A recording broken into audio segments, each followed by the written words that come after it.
men into our country who you have no idea who their history is, and you put them in a town and village, and you subject them to young girls who are walking in the streets and they end up raping a girl or sexually assaulting a girl, of course I'm going to call it out. This moment has already sent shockwaves through British politics, and most people still haven't seen it.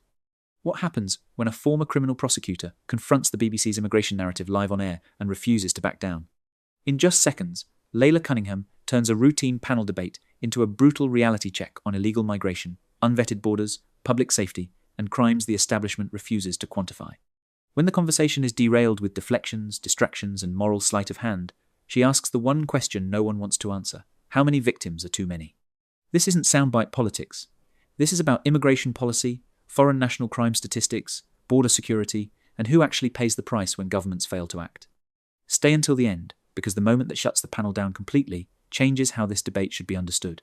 We know that reform is operating with a populist strategy, which essentially to me translates as say the most popular thing, which is often the simplest thing to very nuanced debates, get people on side and then iron through the creases once it's already too late. Now, I would love to ask both of you about, especially you, Laila.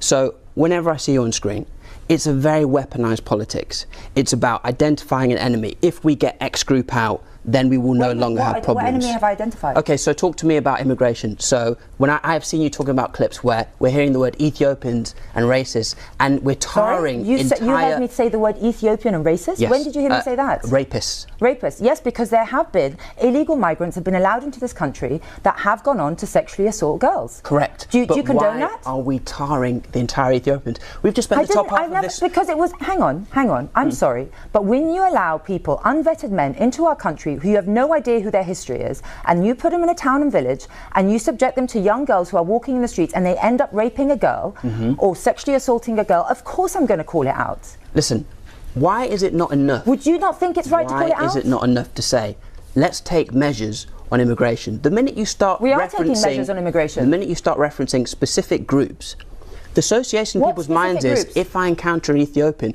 this is now the person we're talking about. We just spent the whole top of the show talking about Prince Andrew, and yet I've never heard you say abolish the royals. You can treat it as a case study. So what I'm saying to you is... The royals are part of Britain. We are importing rapists and terrorists into this country through our open borders. You cannot deny that. How many rapes is too much for you to say it's not okay? How many rapes would you accept? This is my question to you, right?